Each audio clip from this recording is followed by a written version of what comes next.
Nick Faisal.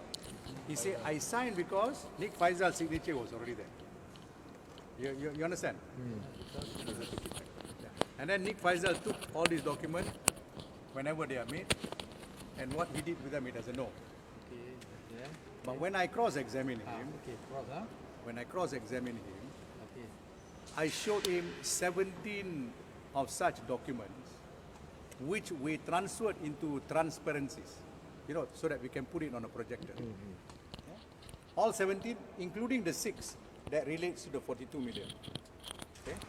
When we put one signature on top of the other, he was surprised because the signature was identical one to the other. That means it is, what do you call it? Cut paste. Cut and paste. And when you put it and juxtapose, 17 of them looks like one. So that means somebody cut and paste, and then the prosecution cross-examined. This is what I don't understand. In their re-examination, they also prove the way we prove that even Nick Faisal's signature is cut and paste, making our case even stronger. Which means what we are saying is, for you to have CBT, or for you to have this element of gratification under Section 23, that means the 4 charges, 3 CBT, 1 Section 23, okay? You must prove how the money moved out of SRC. How did the money move out? This is what they call actus reus, the act. You don't deal with the mens rea, the intention here. Who moved the money out? Subo said, now that you showed me on transparencies, MACC never showed it to me like this, no comparison. Now I can say they are not my signatures because somebody copy-paste my signature. Okay? Not only that, he now also said, or rather he also changed his evidence. He said, I never signed it physically. The statement that I said I saw Nick Faisal signing first, then I signed, is also not correct. And he admitted he made contradictory statement with the MACC. He said all that. Okay, very, very important.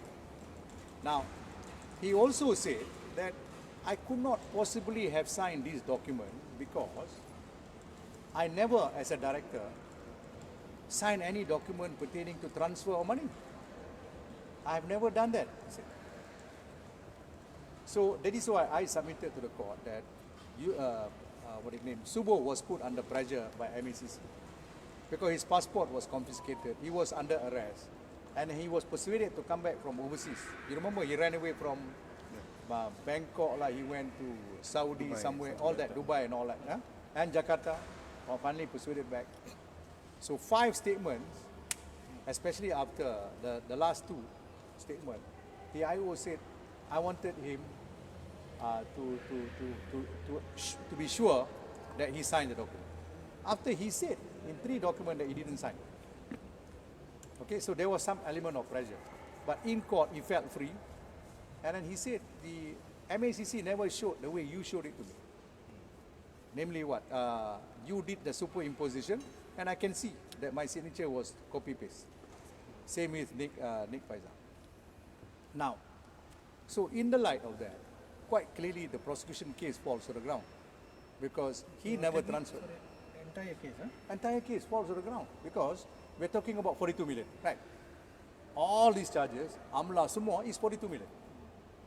So if 42 million, you cannot prove who moved the money from SRC. Can you check? I heard the one you use the word collapse also, isn't it? Collapse. Huh? Can, huh? Yes, collapse like a deck of cards. Just collapse. Because that is the actus reus. Who moved the money, how it got moved, who gave the authority, are all not answered. Because Subo denied. Faisal, evidence was nothing on that. Through his statement, nothing about that. Okay? So the prosecution case should have failed.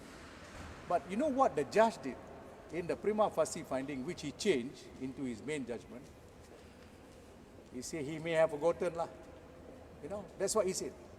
Subo may have forgotten, because he had a stroke. Subo himself never claimed that his memory has gone off. Only the judge gave him the excuse. Okay?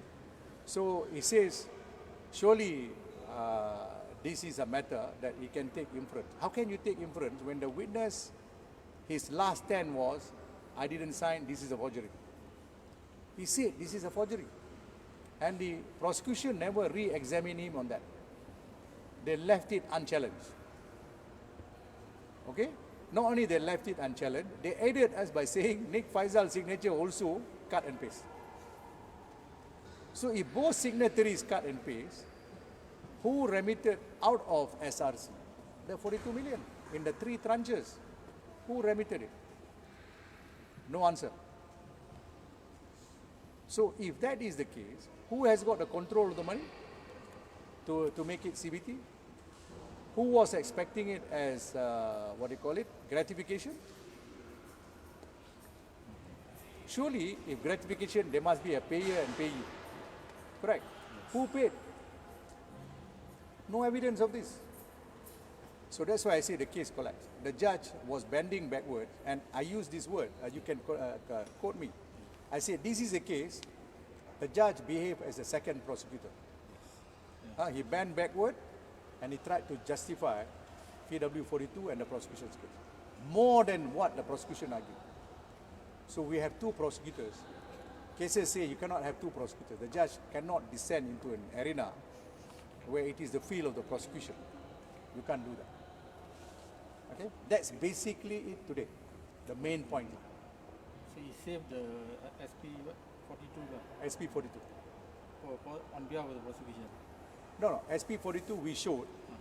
There are 3 ways you can view SP 42. One is because of the inconsistent statement in made, contradiction, he is to be completely dismissed, cannot be trusted. Statement to MACC. Yes. And also what he said in his witness statement, and then he recanted in his cross-examination. And no repair by the prosecution, no repair in the re-examination. So that's one way. Second way is to see whether you can pick and choose, cherry picking lah. If you pick and choose, you must live by his last statement. This is not my signature. Somebody forged my signature. So if you believe him, this is a forgery, we still win the case. Because that means nobody can testify who moved that money. Because he said he didn't move, neither is Nick Faisal. Sorry, Tan Sri, you said cherry picking. So you're saying that the judge actually cherry picked the evidence that he wanted to? No. You can do cherry picking, one of the methods you can do. But the judge did not do cherry picking. The judge bent backward to save the prosecution case, which cannot be saved. Because bent backward, he acted as a second DPP, a second prosecutor. You can quote that because I said that in open court.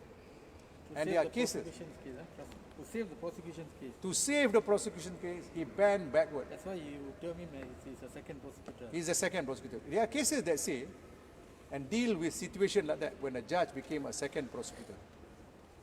Okay, there are many cases. Tomorrow I'm going to cite these cases in the morning. Can I check one more thing? You know, I think you're saying that if the judge had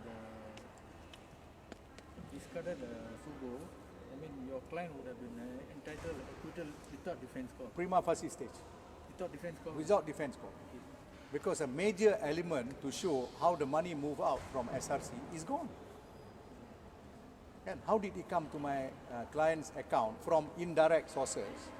How did it go to Mentari? Then from Mentari it went to the other. Okay. All right? So from SRC out is the most important question. Because it is SRC fund, you're saying. From SRC out, who caused it? Okay? All right. Thank you. Thank you. Sorry, I delayed. Thank you so much.